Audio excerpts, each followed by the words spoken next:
Muatin aja lah.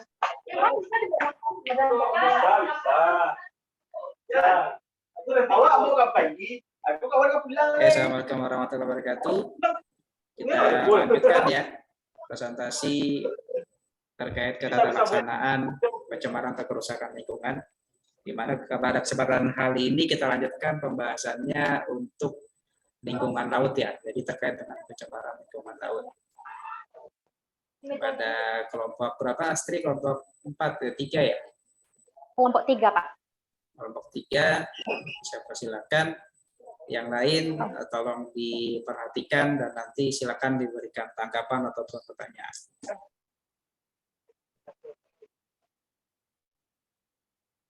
Langsung mulai, Pak.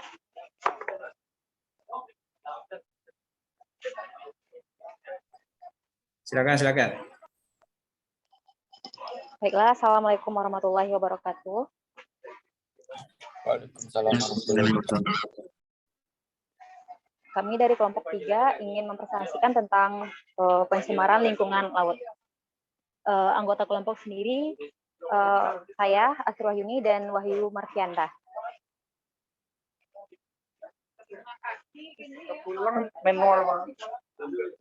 Untuk berita atau artikel pencemaran lautnya yaitu pencemaran lingkungan laut akibat limbah plastik di perairan kepulauan Indonesia ditinjau berdasarkan pengaturan hukum internasional dan nasional Indonesia.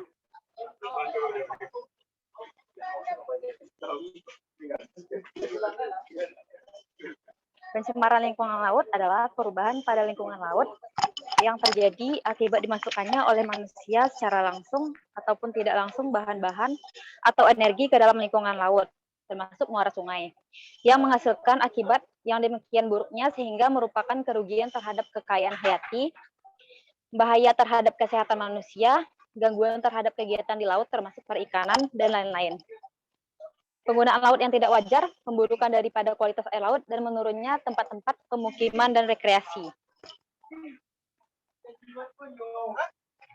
Pemerintah mengundangkan Undang-Undang Nomor 4 Tahun 1982 tentang ketentuan-ketentuan pokok pengelolaan lingkungan hidup. Selanjutnya disingkat dengan UU KPPLH. UU KPPLH ini merupakan undang-undang pertama yang bersifat integral untuk melindungi lingkungan hidup Indonesia. Pencemaran laut menurut Peraturan Pemerintah Nomor 19 Tahun 1999 tentang pengendalian pencemaran dan atau perusakan laut. Perusakan lingkungan dirumuskan pengertiannya dalam pasal 1 angka 16 Undang-Undang Nomor 32 Tahun 2009. Perusakan lingkungan hidup adalah tindakan orang yang menimbulkan perubahan langsung atau tidak langsung terhadap sifat fisik, kimia, dan atau hayati lingkungan hidup sehingga melampaui kriteria baku kerusakan lingkungan hidup. Dalam rangka menindaklanjuti komitmen pemerintah Indonesia untuk menangani limbah plastik di laut sebesar 70% sampai dengan tahun 2025, perlu disusun langkah-langkah percepatan yang komprehensif dan terpadu. 132 bahwa untuk penanganan sampah laut juga diperlukan penguatan, perencanaan, penganggaran, dan pengorganisasian yang terpadu. Oleh karena itu, untuk merealisasikan hal tersebut, Presiden mengeluarkan Peraturan Presiden Republik Indonesia Nomor 83 Tahun 2018 tentang penanganan sampah laut. Selanjutnya disebut dengan Perpres Nomor 83 Tahun 2018. Peran negara Indonesia dalam memberikan perlindungan lingkungan laut khususnya berkenaan dengan limbah plastik telah terkomodir di dalam Perpres Nomor 83 Tahun 2018 tentang penanganan sampah laut. Peraturan ini memberikan suatu bentuk kepastian hukum agar pemerintah dapat memberikan dan melindungi pencemaran laut yang khususnya berkenaan dengan limbah plastik Indonesia. Masyarakat internasional melalui organisasi-organisasi internasional untuk lebih mendorong negara-negara dalam menjaga kondisi laut, mengambil segala tindakan yang perlu sesuai dengan konvensi dalam melakukan tanggung jawabnya terhadap pencemaran lingkungan laut akibat limbah plastik. Negara Indonesia sebaiknya memberikan dukungan sarana untuk mengembangkan teknologi yang dapat menghasilkan suatu bahan yang lebih ramah lingkungan daripada material plastik dan menghentikan budaya sekali pakai terhadap plastik, serta mengupayakan usaha daur ulang terhadap limbah plastik. Selanjutnya akan disampaikan oleh Wahyu. Sanksi pidana terkait dengan pencemaran laut. Tindak pidana lingkungan atau delik lingkungan adalah perintah dan larangan undang-undang kepada subjek hukum yang jika dilanggar diancam dengan penjatuhan sanksi pidana. Antara lain pemenjaraan dan denda dengan tujuan untuk melindungi lingkungan hidup secara keseluruhan maupun unsur-unsur dalam lingkungan hidup seperti hutan, satwa, lahan, udara, dan air serta manusia. Ketentuan pidana terkait dengan pencemaran laut terdiri dari dua jenis delik, yaitu delik material dan delik formil.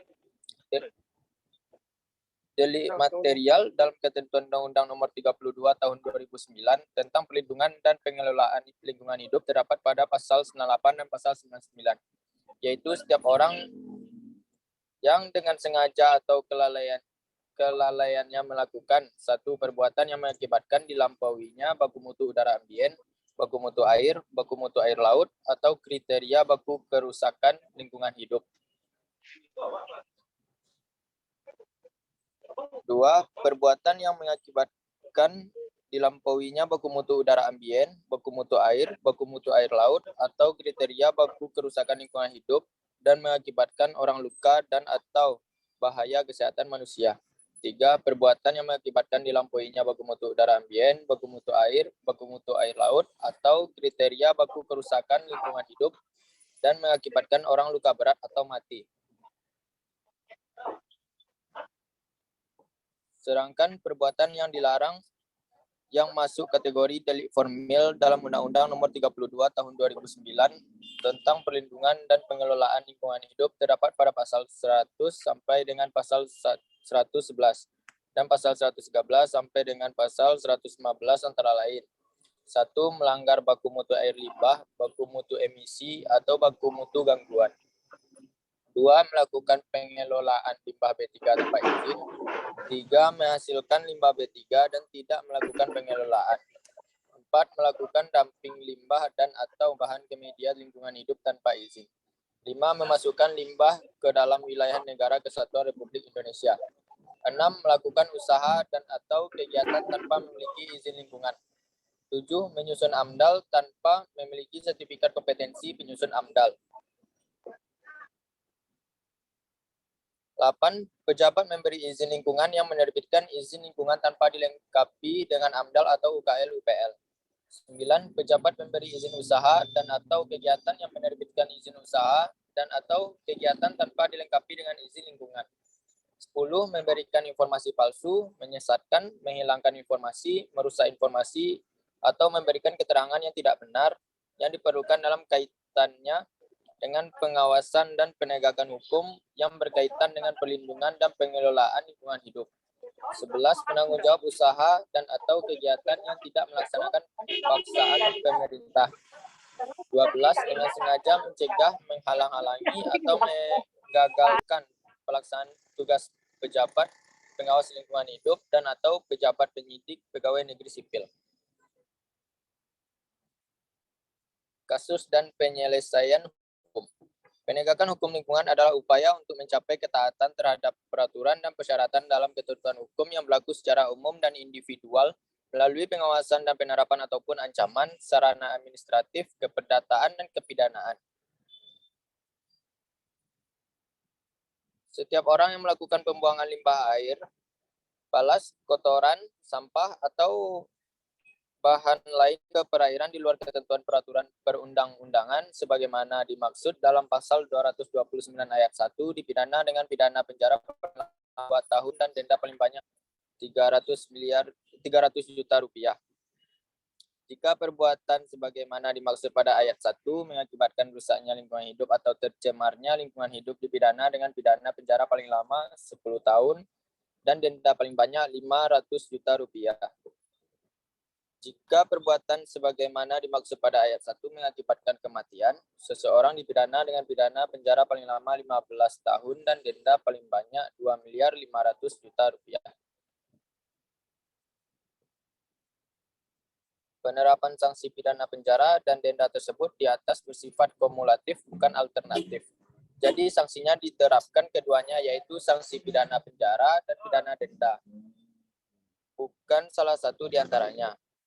Pemberatan sanksi dapat dikenakan bagi pemberi perintah atau pemimpin pidana, yaitu diperberat sepertiga selain ancaman pidana. Terhadap badan usaha dapat dikenakan pidana tambahan atau tindakan tata tertib berupa A. Perampasan keuntungan yang diperoleh dari tindak pidana. B. Penutupan seluruh atau sebagian tempat usaha dan atau kegiatan. C. Perbaikan akibat tindak pidana. D. Kewajiban mengerjakan apa yang dilalaikan tanpa hak. Dan atau E. Penempatan perusahaan di bawah pengampunan paling lama 3 tahun pasal 116 Undang-Undang Nomor 32 Tahun 2009. Sekian, terima kasih. Jika ada pertanyaan, silakan raise hand.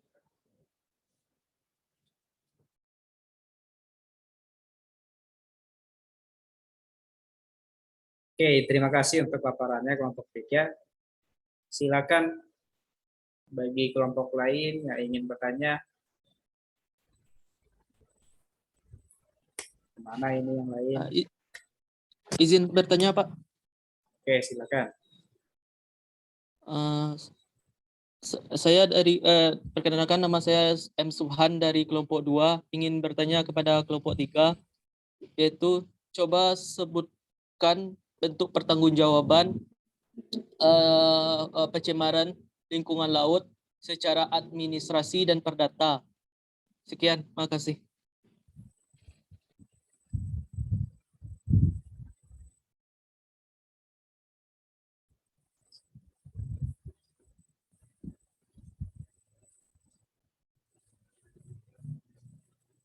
Silakan, bisa langsung dijawab.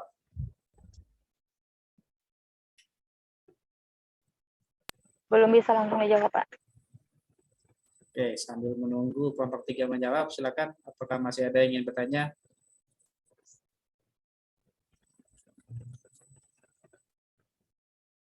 Tadi perlu diulang dah pertanyaannya, kelompok 3.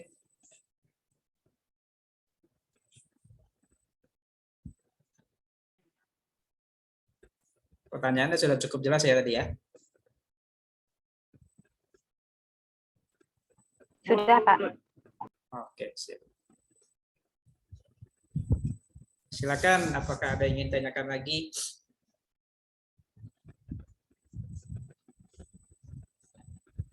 Oh, izin bertanya, Pak. Oke, silakan.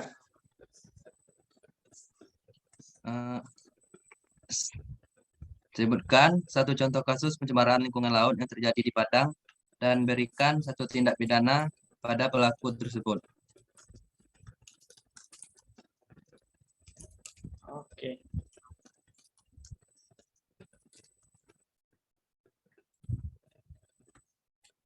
Terima kasih.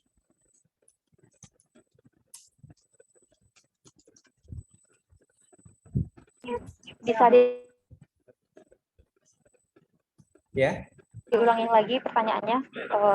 Tolong disebutkan namanya. Nama saya Muhammad Zaidah Fadli dari kelompok 1.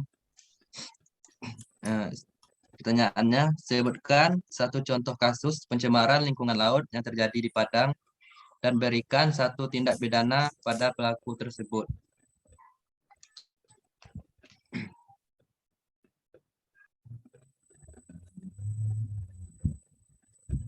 Baik, terima kasih atas pertanyaannya. Baik, Pak.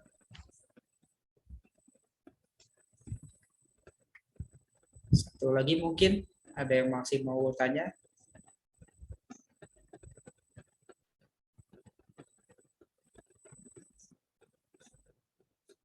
Atau mungkin memberikan tanggapan?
Bagaimana?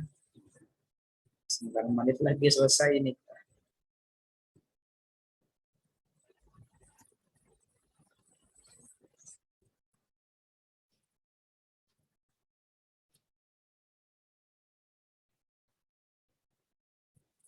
Nanti tolong dibuat notulen pertanyaannya ya, kelompok 3.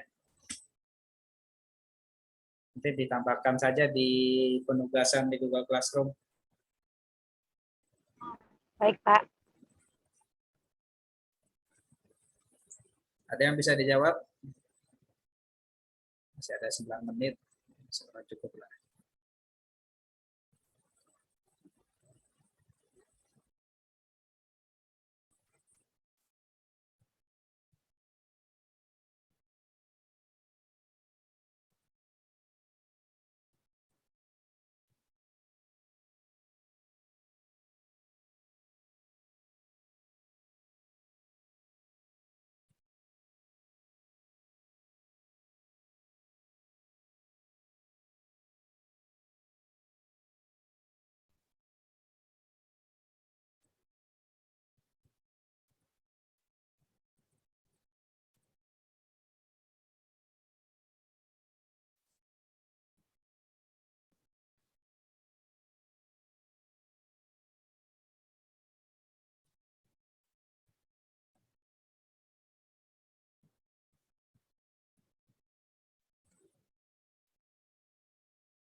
Pak, saya ingin menjawab pertanyaan dari Zaidal, Pak.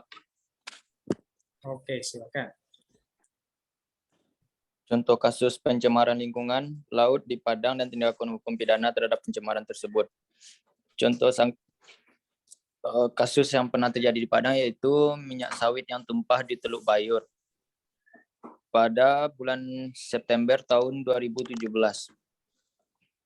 Sanksi pada perusahaan yaitu perusahaan yang membuang limbah sawit di Teluk Bayur itu PT Wira Innomas dan mendapat sanksi pencabutan izin sesuai dengan Undang-Undang Nomor 32 Tahun 2009 tentang Perlindungan dan Pengelolaan Lingkungan Hidup. Itu, Pak. Oke, bagaimana? Sudah cukup jelaskah atau masih kurang? Sudah cukup jelas, Pak. Makasih Bang Wahyu. Oke, satu lagi ya. Sama, Bang. Menunggu mungkin nanti kalau terclose Zoom-nya kita lanjutkan lewat WhatsApp saja ya. Yang lain juga kalau masih ada yang ingin memberikan tanggapan atau pertanyaan nanti bisa melalui grup WhatsApp saja sampai nanti jam 6.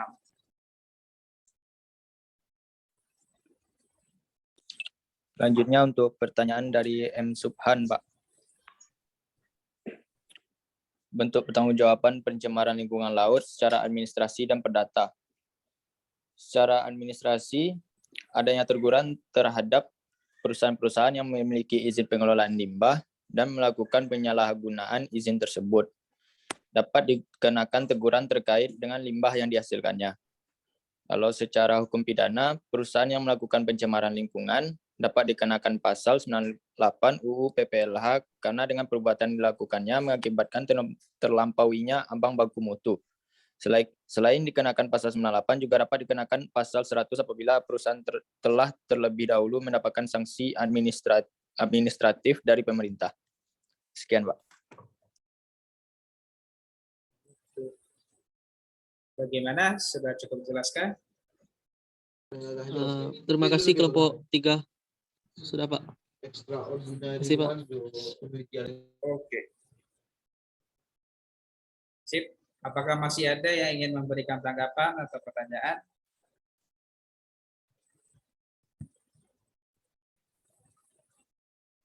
Tidak ada partisipasi, tidak ada kehadiran juga nanti ya.